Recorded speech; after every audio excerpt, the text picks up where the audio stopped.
I want you to think back to maybe the most recent time that you were somewhere. You're talking to someone new, you're at a party, you're at a random thing. How quickly did the question come up of, what do you do? Either you asked it or they asked you. Now, what's interesting is I've just become so much more aware of this question over the last several years, and I have to actively resist not asking it until I'm like, oh, crap, all right, what do you do? It helps. I think the reason why is because we're actually trying to ask, who are you?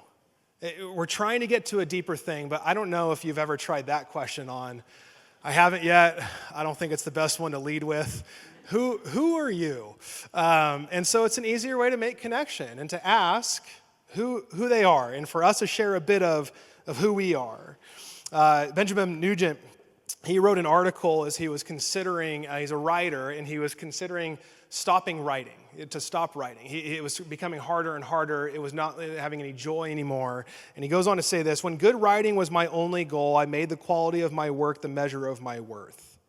For this reason, I wasn't able to read my own writing well. I couldn't tell whether something I had just written was good or bad because I needed it to be good in order to feel sane. I lost the ability to cheerfully interrogate how much I liked what I had written, to see what was actually on the page rather than what I wanted to see or what I feared to see. I want us to sit with that statement. I made the quality of my work the measure of my worth.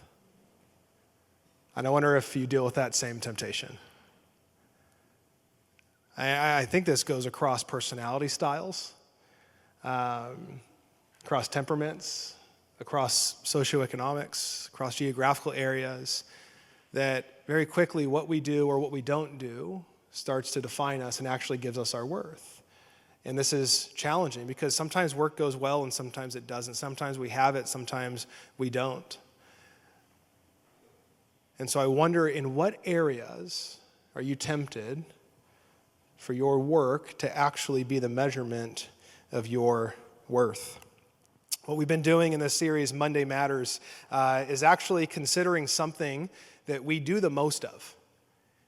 The average person in the American West works more than anything else they do. They would work more than they would spend time with family. They would work more than they would vacation and do hobbies. They would work more than anything else. And so I would offer that I believe God deeply cares about what we do, our work, our job, our career, our vocation, because if it's where we spend most of our time, then it is the thing in which we can spend the most time with God. Have you ever thought about it that way? I think it's hard to think about it that way. I pastor a church, and it's hard to think about it that way. When I'm doing like dumb admin stuff at my computer, like, what is this? Why? This is not like helpful. My spiritual director said one time, what if God was sitting with you as you were typing? Could you imagine his presence actually fueling? Could you actually see the organizational systems that happen by typing things out can actually then work towards people and be beneficial? And she started to help invite me into such a larger story of just sitting there and typing at my computer. And hopefully this helps all of us think through that this next week. Now, I would offer, too, that the beginning of the story, going all the way back to Genesis, helps actually bring up this idea of where do we find our worth. And what we can see in the creation account, if you're new to Christianity or if you're new to the Bible, you could look at the creation account, the very beginning called Genesis 1, where in the beginning, and God created. And he created man and woman. And what we do in our modern West is we ask a lot of questions like, how long has the earth been here? What about dinosaurs? And like, did he just like snap his fingers and they popped up? There's so many questions that the author of Genesis is not trying to answer. What they're trying to answer is that there is a God that is the creator of the universe, that has created you intentionally and with great design. And what it says, after he creates so many things, in Genesis 1, 26, 28, then God said, let us make mankind in our image and our likeness so that they may rule over the fish in the sea and the birds in the sky, over the livestock and all the wild animals and over the creatures that move along the ground. So God created mankind in his own image. In the image of God, he created them. Male and female, he created them. God blessed them and said to them, be fruitful and increase in number, fill the earth and subdue it, rule over the fish in the sea and the birds in the sky and over every living creature that moves on the ground. And then he goes goes on to look at man, what he created. He says it is good. God worked. Jesus came in the flesh as a contractor with sawdust under his fingernails. God worked. He then assigns the first man to work, to name. The first job was to name the creatures. But before that, he looked at them and said, it is good. Before humanity could lift a finger and do any work, God looked at them and said, it is good. And so to you, before you lift your head off the pillow in the morning, God looks at you with the eyes that say, you have been made good. And I would offer that the next 24 hours looks like us trying to get back to that goodness in which he originally created it to be, because we know it didn't stop there, did it? We know that then something comes which is called the fall. Good job. And with that, we see this moment in which I would offer to you, the talking serpent, that's crazy stuff that the author, again, is so intentionally designing a story for us to step into. The eating of a fruit, God coming to them and asking them, where are they? All of this is designed to, I think, help show that separation from God is something that you and I live into and out of every single day. That you and I, innate inside of us now, is that we are trying to choose our own story. We are trying to make our own gods, and that we are trying to live a life of autonomy that we then want to invite God into. And this is the separation we find over and over and over. And the fall inverts everything that God created. In Genesis 3:18, this fall will produce thorns and thistles for you, and you will eat the plants of the field. By the sweat of your brow you will eat your food until you return to the ground, since from it you were taken, for dust you are, and to dust you will return. Now we see work, the good design of work. Everything that God created for us to work is now toilsome, fruitless, and idle, and a master. Work as we know it, your job, your career, your vocation, is a struggle because of this. And I know you feel that week in and week out. Even those who love their job, there is still something that does not just fully click to give you all of the meaning and all of the purpose. Howard Thurman says, there's something in every one of you that awaits and listens for the sound of the genuine in yourself. It is the only true guide you will ever have, and if you cannot hear it, you will all of your life spend your days on the ends of strings that somebody else pulls. And that doesn't mean you just have a bad boss that you don't want. It means that there's something inside of you that's drawn towards more, that's drawn towards greed, that's drawn towards self-protection, that's drawn towards envy, that's drawn towards malice. There's something there, that there are strings pulling you. And life with God looks like trying to sever those strings, to step into grace and love and authenticity. Tim Keller said, without a saving identity outside of work, work will either crush you or consume you.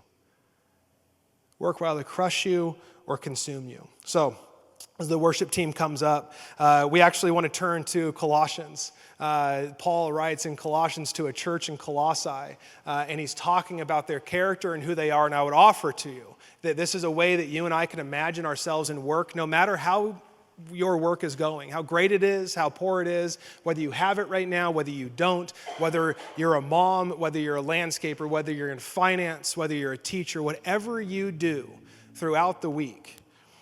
He says in Colossians 3, put to death, therefore, whatever belongs to your earthly nature, sexual immorality, impurity, lust, evil desires, and greed, which is idolatry. He's talking that because of Jesus, because God has entered in the flesh, he has lived, he has died, he has resurrected, he offers you and I new life, that we could actually let go of our old, some of the things that are off inside of us and off with God. And he continues, you used to walk in these ways, in the life you once lived, but now you must also rid yourselves of all such things as these: anger, rage, malice, slander, and filthy language from your lips. Do not lie to each other, since you have taken off your old self with its practices and have put on the new self, which is being renewed in knowledge in the image of his creator. Therefore, as God's chosen people, holy and dearly loved, in your place of work, Monday to Friday, 9 to 5, in the night shift, whatever you do, clothe yourselves with compassion, kindness, humility, gentleness, and patience. Bear with each other and forgive one another. If any of you has a grievance against someone, forgive as the Lord forgave you. And over all these virtues, put on love, which binds them all together in perfect unity. This points out two things. I'm not going to read the quote, but it's long because it's long. But Ben Worthington, in his book on work, he says that there is a primary calling and a secondary calling. And this is how I think you and I do a better job of separating our worth from our work, is that we recognize that first and foremost, as humanity being called by God to live in right relationship with him by the grace of his Son who has come to save and renew all things, is that there is a primary calling for our life, and it is not your job title. It is not your paycheck. It is not the thing you love doing or hate doing Monday to Friday. Your primary calling is a growing intimacy with God that restores your identity as loved before you do anything, to then reflect this love back into the world. What's interesting is this primary calling answers two questions that I think we're asking every minute of the day, and that's why you do what you do and who you are when you do it. Could you imagine if everyone lived from a place of feeling loved, seen, and whole? How much less power people would need? How much less greed we would see throughout the commercial space? That work would be something that intrinsically blesses other people, no matter what we're doing. Our secondary calling then to join God in the restoration and redemption of his creation by working, whether paid or unpaid. This helps to answer what you do, when you do it, and how you do it. As we near the end, I'm going to ask you to stand. And I want you to imagine your next week. As you think about your job right now, if you have one, if you don't, whatever you do, paid or unpaid, if you're looking for a job, if you're finding your way out of one, I want you to look at this chart. And I believe that life with Jesus helps us navigate two things, or it solves this problem, that we do not look at our work for our identity, but we can actually work from our identity. As people who are already loved, we no longer need to win. We can actually absorb the losses. We don't need to protect our own credit. We can actually give away. We don't have to preserve ourselves. We can work generously. When failure comes, it doesn't destroy us, because on the other side, it doesn't define us. So we don't have to work for success at all costs. We know the devastation that can lead to, but we can actually live and find success while counting the cost of that success. You work fully for yourself if you are living for your identity, working for your identity, rather than you blessing others in your work. Could you imagine? Could you imagine a group of people stepping into every single Monday morning with this as the thing that I am working from a place that is not defined by this? So I offer it to us this morning before we sing, and then Naomi will come up and close us out. The quality of your work, which is something that you earn, is not the measure of your worth. The measure of your worth, something received, gives quality to your work.